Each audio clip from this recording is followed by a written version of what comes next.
دیکھیں نا حضرت فاروق اعظم رضی اللہ تعالیٰ عنہ مال غنیمت، حضرت عثمان کہتے ہیں میں چھت پہ کھڑا تھا تو ایک آدمی کو دیکھا، دوپہر کا وقت ہے اور سخت شدت کی دھوپ چمک رہی ہے، ننگے پاؤں ایک بوڑھے کو دیکھا اونٹ ہانکتا ہوا آ رہا ہے، تو میرے دل میں خیال آیا اس بوڑھے کو مشورہ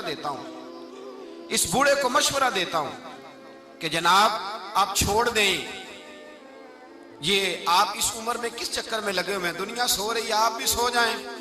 کہتے ہیں میرے دل میں خیال آیا کتنا حریص بوڑھا ہے، معاذ اللہ۔ فرماتے ہیں جب وہ میرے قریب آئے میں چھت پہ دیکھ رہا تھا تو میری تو آنسو ہی نکل گئے، یہ کوئی حریص بوڑھا نہیں ہے، تو عمر فاروق ہے، یہ تو حضرت عمر فاروق رضی اللہ تعالیٰ عنہ۔ میں نیچے اترا، میں نے کہا حضور کیا کر رہے ہیں، گرمی کا موسم ہے؟ کہنے لگے یہ مال غنیمت کے اونٹ بھاگ گئے تھے تو سنبھالتا پھرتا ہوں۔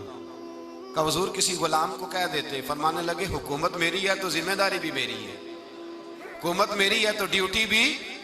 اخلاقی قدریں جب کسی قوم کی اخلاقی قدریں، قاضی شریح رحمت اللہ تعالیٰ علیہ حضرت علی شیر خدا کے قاضی تھے، حضرت مولا علی شیر خدا رضی اللہ تعالیٰ عنہ نے متعین کیا تھا، وہ آئے حضرت علی کے پاس قاضی صاحب اور آ کے کہنے لگے حضور میرا استعفیٰ قبول کر لیں، میں چیف جسٹس نہیں بن سکتا، میں امور نہیں چلا سکتا عدالت کے۔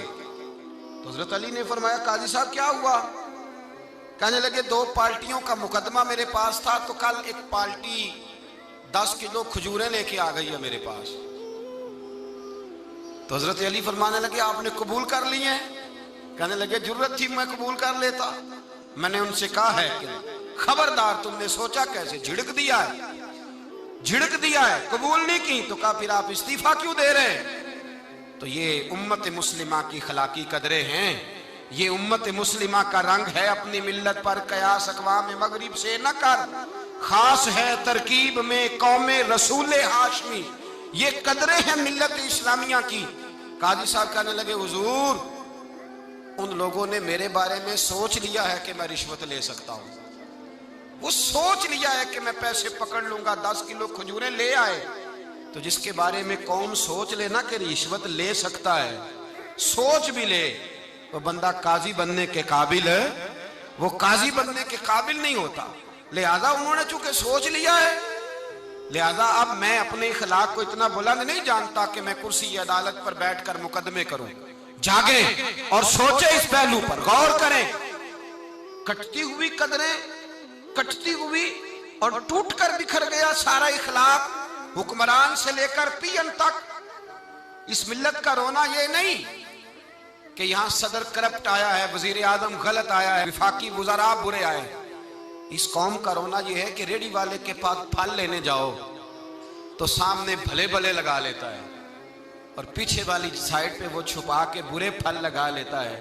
اس قوم کا رٹا یہ نہیں ہے کہ اس قوم کے اندر جو ہے وہ جو لوگ بیوروکریٹ تھے، دولت مند تھے، انہوں نے لوٹا ہے۔ یہاں تو حال یہ ہے کہ اسکول کے اندر جو پڑھانے والے اساتذہ اور علاج کرنے والے ڈاکٹر ہیں وہ اپنی ڈیوٹی کو اتنی توجہ نہیں دیتے جتنے اپنے پرائیویٹ ادارے اور اکیڈمی کو توجہ دیتے ہیں۔ اخلاقی قدریں جس قوم کی پامال ہوتی ہیں، میرے رسول پاک صلی اللہ تعالیٰ علیہ وسلم نے فرمایا یاد رکھو اگر تم نے اپنے اخلاق سنوار لیے اور تم میں سے جس کا اخلاق سب سے اچھا ہو گیا، جس کی عادتیں سنور گئیں، حضور فرماتے ہیں رب اسے دن کو روزہ رکھنے والے اور رات کو تہجد پڑھنے والے سے زیادہ اچھا اجر عطا فرمائے گا۔ جس نے اپنے اخلاق کو بول کے بتائیے، جس نے اپنے اخلاق کو اچھا کر لیا، اپنی عادتوں کو سنوار لیا، اور فرمایا بُعِثْتُ لِأُتَمِّمَ مَكَارِمَ الْأَخْلَاقِ، فرمایا میں تمہارے اخلاق سنوارنے آیا ہوں، میں تمہاری عادتیں نکھارنے آیا ہوں۔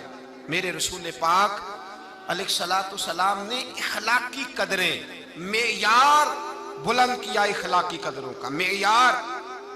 لوگوں پر بوجھ بن جاتا تھا اگر کسی کا ایک پیسہ کسی کے ہاتھ آتا تھا، اس کو رات نیند نہیں آتی، جینا محال ہوتا تھا، یہ اخلاق تھا۔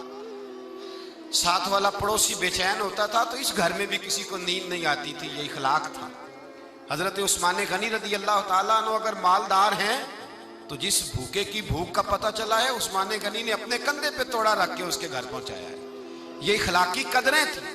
اگر حضرت بلال حبشی رضی اللہ تعالیٰ عنہ کا رنگ کالا ہے، ہونٹ موٹے ہیں، پڑے ہوئے نہیں ہیں، لیکن وہ جب بھی آ کے کھڑے ہوتے تھے سارے قریشی ہاشمی کھڑے ہو کے ان کا استقبال کرتے. اخلاقی قدریں جس قوم کے اندر مضبوط ہوتی ہیں، ہمارے تو گھروں میں ستیہ ناش ہو گیا اخلاق کا، گھروں میں ستیہ ناش. بیٹا شکایت کرتا ہے، میں حقوق والدین پہ بیان کر رہا تھا، ایک بچہ بعد میں مجھے ملا، کہنے لگے صاحب ایک دکھڑا بھی سن لو تھوڑی دیر کے لیے، آپ نے بڑی عظمتیں بیان کی ماں باپ کی، ایک دکھڑا بھی سن لو. میں نے کہا سنائیے. کہنے لگے اگر ابا راضی اس سے ہو جو جیب زیادہ گرم کرے، اگر اماں گیت ہی اس کے گائے جو اماں کو پیسے زیادہ کما کے لا کے دے، تو میں غریب ہوں تو بتائے میں اماں کو راضی کیسے کروں.